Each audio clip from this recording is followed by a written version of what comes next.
ভোর 5টা ঘুম থেকে উঠে পড়েছি, কারণ সকাল সকাল ঘুম থেকে ওঠাটা এখন আমার একটা অভ্যাসে দাঁড়িয়ে গেছে। সকালে ঘুম থেকে ওঠার যে উপকারিতাটা আমি পেয়েছি সেটা আমি আর হারাতে চাই না। তো ঘুম থেকে উঠে বাইরের দিকে এসে দেখলাম ওয়েদারটা বেশ একটু মেঘলা মেঘলা ভাব রয়েছে। হয়তো একটু বেলার দিকে রোদ উঠবে, কারণ সকালবেলা তো তখনও এখনও সূর্যের আলো দেখতে পাওয়া যায়নি। তো গুড মর্নিং, কেমন আছো সবাই? আশা করি সবাই খুব ভালো আছো। আজকে একটা নতুন ভিডিও নিয়ে তোমাদের কাছে নতুনভাবে চলে এলাম। আশা করব তোমরা পুরো ভিডিওটাতে আমার পাশে থাকবে। ভিডিও শেষে লাইক দিয়ে আমাকে অবশ্যই সাপোর্ট করবে। তো চলো তাহলে ভিডিওটা এবার শুরু করা যাক। সকাল তো হয়ে গেছে, সকাল মানেই সকালের কাজকর্ম, সকালের রুটিন সমস্ত কিছু ফলো করে চলা। সারাদিন রাতের ঘুমের যে একদম ভাবটা সেইটা কাটিয়ে এনার্জি নিয়ে সকাল থেকে চলো স্টার্ট করে দিই। তো ঘুম থেকে উঠে এখন আমার কাজ এটাই হয়েছে, ব্রেকফাস্ট বানানো।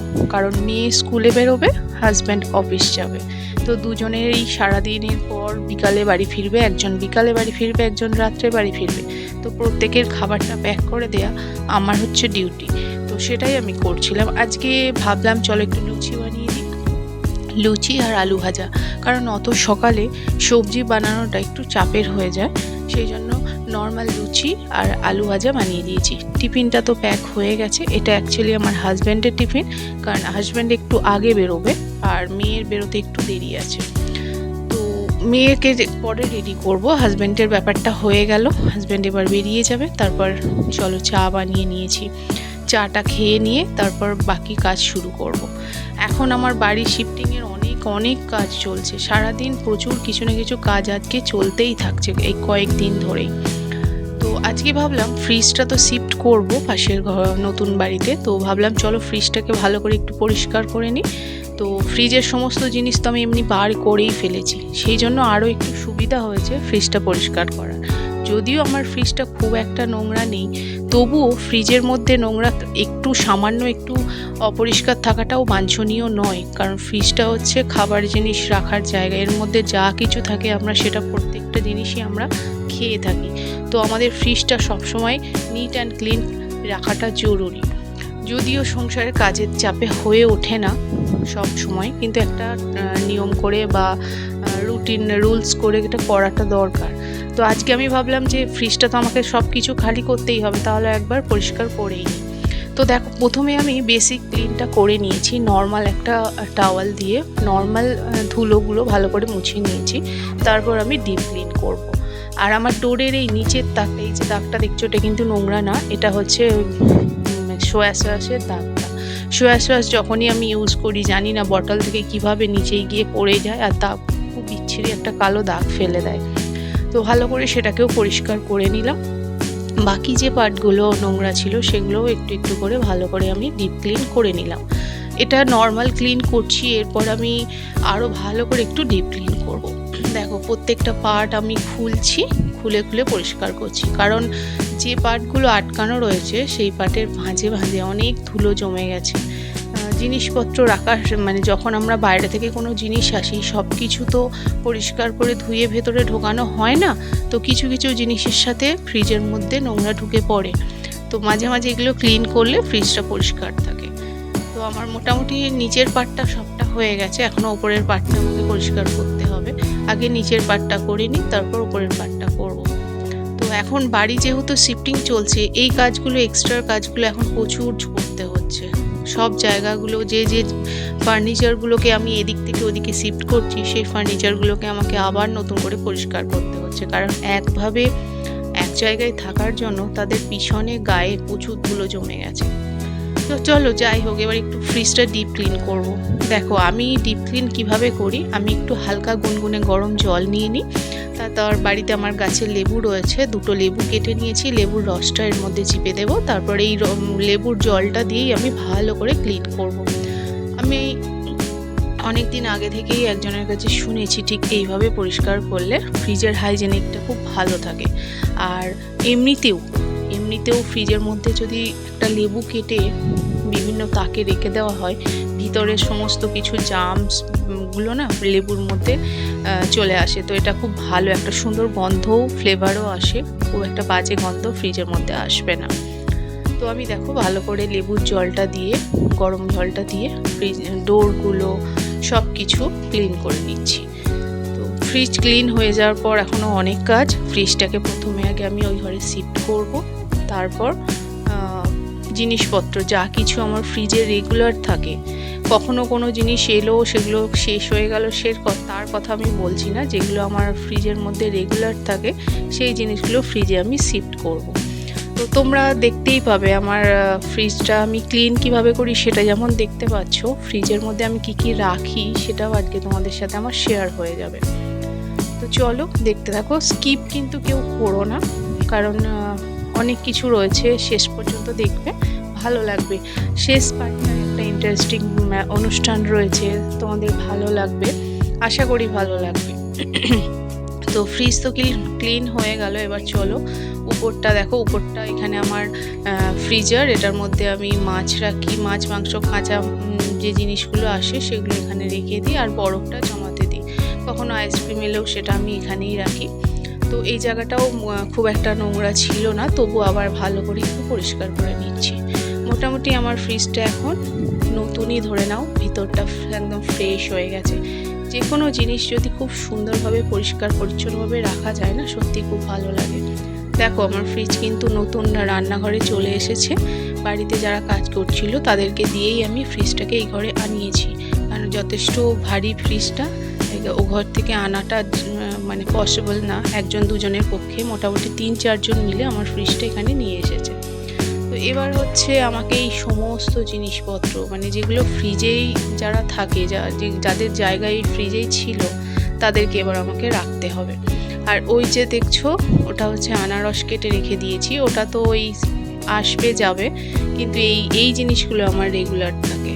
যেমন ধরো কাস্টার্ড পাউডার আছে, একটা ড্রাই ফ্রুটের বটল রয়েছে, এই যে দেখছো কফি বিনসের বটলটা, জ্যাম, এই জিনিসগুলো আমাকে ফ্রিজে রাখতেই হয়, এগুলো আমি বাইরে রাখতে পারি না, বাইরের এগুলো রাখলে নষ্ট হয়ে যাবে। আর এগুলো জানো তো কতটা প্রয়োজনীয়, বাড়িতে বাচ্চা থাকলে এগুলো খুবই দরকার। তো এক এক করে আমি সমস্ত কিছু একটা গামলার মধ্যে ঘর থেকে নিয়ে এসেছি, যেগুলো ফ্রিজ থেকে আমি বাইরে বার করে রেখেছিলাম। এবার সব কিছু আমি ভরে নিচ্ছি। আর এই দেখো একটা আতরের ছোট্ট ডিব্বা রয়েছে, অনেক দিন হলো বিরিয়ানি বানাইনি। আতরটা দেখে এখন আমার মনে হলো যে দেখি একদিন বিরিয়ানি বানাতে হবে। বিরিয়ানির জন্য অনেক কিছু এখানে রাখা আছে, আমার কেওড়ার জল, গোলাপ জল, সব কিছুই যা কিছু বিরিয়ানির জন্য লাগে আমার ফ্রিজে রাখা থাকে ছোট ছোট পার্টে।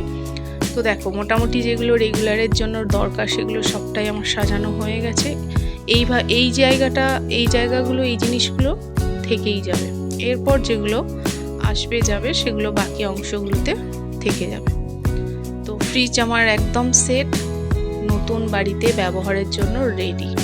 কেমন হয়েছে বলবে, কোথায় ভুল করলাম সেটা একটু জানিও কমেন্টে। চলো এবার দেখা হচ্ছে ঠাকুর ঘরে। স্নান টান করে আমি পুজো করতে চলে এসেছি। সকালে উঠেই আমি ফ্রিজের কাজটা সেরে নিয়েছিলাম, বাকি আর কিছু আজকে এক্সট্রা কাজ ছিল না। তো এরপর আমি চলে এলাম ঠাকুর ঘরে। ঠাকুর ঘরটা তো তোমাদের আমি আগেই শেয়ার করেছি, এবার আমি রেগুলার যে ঠাকুর ঘরে পুজো করছি সেটাও শেয়ার করে দিচ্ছি। সকাল সকাল একদম, মানে তখনও খুব একটা দেরি হয়নি আমার, সকালেও ঘুম থেকে ওঠার জন্য কাজগুলো অনেকটাই গোছানো হয়ে যাচ্ছে। আর এই যে দেখো প্লেটটা, এটা অ্যাকচুয়ালি ঠাকুরের জন্য আমি 2টো প্লেট এরকম সেদিন বিশাল থেকে কিনে নিয়ে এসেছি। এই যে আর একটা প্লেট এক্সট্রা রাখা আছে, মানে এই জন্যই কেনা হয়েছে, যখন একটা প্লেট একটু অপরিষ্কার হয়ে যাবে তো অল্টারনেট সঙ্গে সঙ্গে এটাকে আমি চেঞ্জ করে ইউজ করে নেবো, আর বাকিটা ধুতে দিয়ে দেবো। তো এই জন্যই 2টোকে আমার আনা হয়েছে।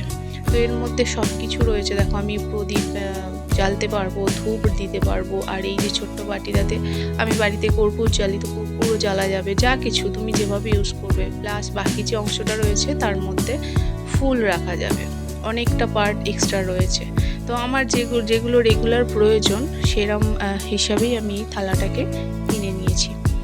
খুব সুন্দর হয়েছে, খুব মানে সুবিধাজনক হয়েছে, যেটা আমার কাজে ব্যবহার হচ্ছে। তো আর স্টিলের যেহেতু মজবুতও হয়েছে। চলো ঠাকুর পুজোটা আগে তাড়াতাড়ি আমি সেরে নিই। আজকে বিকালের দিকে একটু বাইরে বেরোবো, আর কোথায় যাব, কী জন্যে বেরোবো সেগুলো সবটা দেখাবো। আর যে জন্যে যাব সেই অনুষ্ঠানটাও তোমাদের সাথে শেয়ার করবো। এই ভিডিওটাতে পুরোটাতে সব কিছু রয়েছে, পুরো ভিডিওটা তোমরা শেষ পর্যন্ত দেখো, সবটা দেখতে পাবে, জানতে পারবে। আর তোমাদের বলে রাখি, আমাদের বাড়িতে বিয়ে শুরু হয়ে গেল। আজকের এই ভিডিও থেকেই তোমরা সেই আভাসটা পেয়ে যাবে। তো প্রত্যেকটা ভিডিওতে নজর রেখো, বিয়ের সমস্ত রিচুয়ালস তোমাদের সাথে আমি শেয়ার করব। যদি আমি লং ভিডিওতে শেয়ার করতে না পারি, শর্ট ভিডিওতে অবশ্যই শেয়ার করব। তোমরা দেখো, তোমাদের ভালো লাগলে অবশ্যই লাইক করো। আশা করি ভালো লাগাতে পারবো, কারণ বিয়ে মানেই সাজগোজ, বিয়ে মানেই আনন্দ, বিয়ে মানেই খাওয়া দাওয়া, মজা। আর এই মজা করতে, আনন্দ করতে আমি জানি সবারই ভালো লাগে। তো সেই জন্য আমার ভিডিওতে সবাই চোখ রাখবে, সবটা দেখতে পাবে। সন্ধে হয়ে গেছে, বাড়িতে সন্ধে দিয়ে বেরিয়ে পড়েছি। এই রাস্তা দিয়ে আমি যতবার যাই তোমাদের সাথে আমি শেয়ার করেছি, কিন্তু আজকে অন্ধকারে তোমরা হয়তো ব্যাপারটা বুঝতে পারছো না যে আমি ঠিক কোন জায়গাটা দিয়ে যাচ্ছি। আর সন্ধেবেলা রাতে দেখো আকাশটা, দেখো লাল আকাশ হয়ে গেছে। এই কয়েকদিন ধরেই দেখছি পশ্চিমের আকাশটা না বিকালের পর থেকে ঠিক এরকম সুন্দর একটা রূপ নিচ্ছে, খুব ভালো লাগছে দেখতে।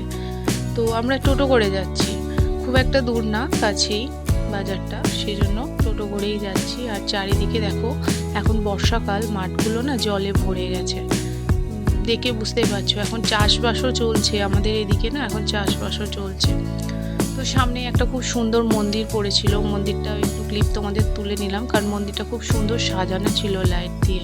আর এখানে যে ঠাকুরটা আছে, সেই ঠাকুরটা যেন মাটির তলা থেকে তোলা হয়েছে, পাওয়া গেছে। তো সেই জন্য আরও একটু স্পেশাল মন্দিরটা। কথা বলতে বলতে চলে এলাম বাজারে। আমরা দেখো লাইট একদম ভর্তি হয়ে গেছে, বুঝতেই পারছো যে সন্ধে পুরো নেমে গেছে, অন্ধকার হয়ে গেছে। তো চলো বাজারটা আমরা করে নিই। যে কারণে এসছি সেটা তোমরা একটু পরেই জানতে পারবে, কারণ সন্ধেবেলা নর্মালি এইভাবে আমি আসি না বাজার করতে, কারণ গ্রামের দিকে এইভাবে আসা পসিবল হয় না। তবু আজকে যখন এসেছি, কিছু খুব জরুরি কাজেই আসতে হয়েছে, তো সেটাও তোমাদেরকে আমি অবশ্যই শেয়ার করব। তোমরা দেখতে থাকো, বুঝতে পারবে। চলো, প্রথমেই আমি যাচ্ছি মাছের বাজারে, অনেকটা মাছ কিনতে হবে। দেখো কত রকমের মাছ, ইলিশ মাছ, ভেটকি মাছ, আর এই যে পমফ্রেট মাছ, আর এই পাশে যে বড় মাছটা দেখছো, এটা হচ্ছে আর মাছ। এই মাছটা আমি নাম শুনেছি, কোনোদিন আমি খাইনি, জানি না কিভাবে রান্না করে খেতে হয়। আর পাশে একটু মাছের ডিমও রাখা আছে। বর্ষাকালে মাছ, প্রত্যেকটা মাছের পেটে একটু করে ডিম থাকে, আর মাছের ডিম খেতে সত্যি খুব ভালো লাগে। আমি জানি তোমাদের অনেকেরই ভালো লাগে, আমার তো খুবই ভালো লাগে। তো এখান থেকে আমি মাছ নেওয়া হয়ে গেছে, অনেক ভেবে চিন্তে নিয়েছি মাছগুলো। পমফ্রেট মাছ নিয়েছি, আর একটু রুই মাছ নিয়েছি। ইলিশ মাছটা এখন নিলাম না, কারণ এখন শ্রাবণ মাস চলছে, বাড়িতে অনেকে আমার নিরামিষ খাচ্ছে। তো আমি বেশি একটা ইলিশ মাছ নিতে গেলে গোটাটা নিতে হবে, তো সেখানে আমার একটু প্রবলেম হয়ে যাবে। তো সেই জন্য ইলিশ মাছটা নিলাম না। ওখান থেকে একটু সবজি নেব। দেখো, তোমরা হয়তো ভাববে যে সবজি বা মাছ নেওয়ার জন্য এত কিছু জরুরি ছিল, যে দেখানোর ব্যাপার আছে। হ্যাঁ, দেখানোর ব্যাপার এই জন্যই, কারণ এটা স্পেশাল কিছুর জন্য আমি কিনছি। বাড়িতে রেগুলার ইউজের জন্য সবজি তো আমার বাড়ির সামনেই আসে, তো সেখান থেকে আমি সবজি মাছ সবটাই কিনি, কিন্তু এটা অ্যাকচুয়ালি স্পেশাল ভাবেই ব্যবহার করব বলেই কিনছি। কারণ আমি তোমাদের ওই জন্যই বারবার বলেছি, তোমরা পুরো ভিডিওটা শেষ পর্যন্ত দেখবে, তাহলে সবটা বুঝতে পারবে। কারণ মাঝখান থেকে যদি স্কিপ করে যাও, তাহলে বুঝতে পারবে না, আসল ব্যাপারটাই তোমরা হারিয়ে ফেলবে। তো দেখো, আমি কি রান্না করব, যেহেতু আমি নিজে ঠিক করেছি, সেই জন্য আমাকে আমার হাজব্যান্ড বলছে তুমি যা যা লাগবে নিয়ে নাও। তো ওখান থেকে ফুলের দোকানে এসেছি, ফুলের মালা নেওয়ার ছিল। দেখো গোলাপের শার্টসটা কত ভালো লাগছে না, একসঙ্গে এত গোলাপ দেখতে এত ভালো লাগে। আর রজনীগন্ধার স্টিকগুলো আর মালাগুলো কি ভালো যে লাগছে দেখতে, যত না ভালো লাগছে তার পাশে দাঁড়িয়ে তার গন্ধ আমি যে পাচ্ছিলাম, এত সুন্দর, এত মাইন্ড ফ্রেশ হয়ে যাচ্ছিল। তো চলে এসেছি দেখো আসল অনুষ্ঠানে। আসলে এই যে দেখছো, এটা হচ্ছে আইবুড়ো ভাত, আমার জায়ের মেয়ে কয়েকদিন বাদেই বিয়ে, তো সেই জায়ের মেয়েকে আমি আইবুড়ো ভাত খাওয়াবো, তার জন্যই আমি প্রিপারেশন নিচ্ছিলাম, যেটা আমি তোমাদের ভিডিওতে বলছিলাম, তোমাদের দেখাচ্ছিলাম যে আমি বাজার করতে গিয়েছিলাম। হ্যাঁ, আমাদের গ্রামের মধ্যে এত কিছু সব সময় পাওয়া যায় না, সেই জন্য একটু যেতে হয়েছিল আগের দিন। সব কিছু অ্যারেঞ্জ আমি আগের দিনই করেছি, আর নিজে হাতে সব কিছু রান্না করে আমি আমার নতুন বাড়িতে দেখো ডাইনিংয়ের নিচেই বসিয়ে ভালো করে আমি আইবুড়ো ভাতটা খাওয়াচ্ছি। প্রথমে আমি পায়েস খাইয়ে দিলাম, তারপর একটু আশীর্বাদ করে দিলাম। আমি আমার হাজবেন্ড সবাই মিলে মানে ছোটোখাটো করে এই অনুষ্ঠানটা সম্পন্ন করলাম। ওর বিয়ের আগের দিন একটা আইবুড়ো ভাতের অনুষ্ঠান হবে, সেটা তোমাদেরকে আমি দেখাবো, কিন্তু আমার সাথে ওর একটা আলাদা বন্ডিং, সেই জন্য আমার ইচ্ছা, আমি ওর কাকিমা হই, তো আমার একটু ইচ্ছা যে ওকে বিয়ের আগে একবার আমি বাড়িতে এরকম সুন্দর করে সাজিয়ে বসিয়ে খাওয়াবো। তো তার জন্যই আজকে আমি সেই আয়োজনটা করেছি, আর যেটা আমি আগের দিন থেকেই প্রস্তুতি নিচ্ছি তোমাদেরকে সেটা দেখিয়েছি। তো দেখো খুব সুন্দর একটা শাড়ি পরেও সেজে চলে এসছে, আর আজকে আইবুড়ো ভাত উপলক্ষে আমি ওকে একটা শাড়ি গিফট করেছি। এরপর আমার যাও এসেছিল, মানে আমার অন্য একটা যা, তো ও ওকে আশীর্বাদ করলো, ওকে পায়েস খাইয়ে দিল। কারণ আমরা সবাই ওর বড়, আমরা সবাই ওর গুরুজন, আমরা সবাই চাই ও নতুন জীবন শুরু করতে চলেছে, নতুন জীবন যেন খুব সুন্দর খুব সুখের হয়, ও যেন সুন্দর একটা সংসার গড়ে তুলতে পারে। আমরা যেমন এই বাড়িতে এসে একটা সুন্দর সংসার গড়ে তুলেছি, ও যেন আমাদের আশীর্বাদে একটা সুন্দর সংসার গড়ে তুলতে পারে। ভোর 5টায় উঠে চলে গেল এই সারাদিনের সব কিছু। দেখো যখন উঠেছিলাম তখন একদম মানে অন্ধকার প্রায়, ঠিক সেইভাবে সূর্যের আলো ফোটেনি। আর এখন আমার দিন শেষ হয়ে গেল। চলো আসছি, দেখা হচ্ছে পরের ভিডিওতে। টাটা।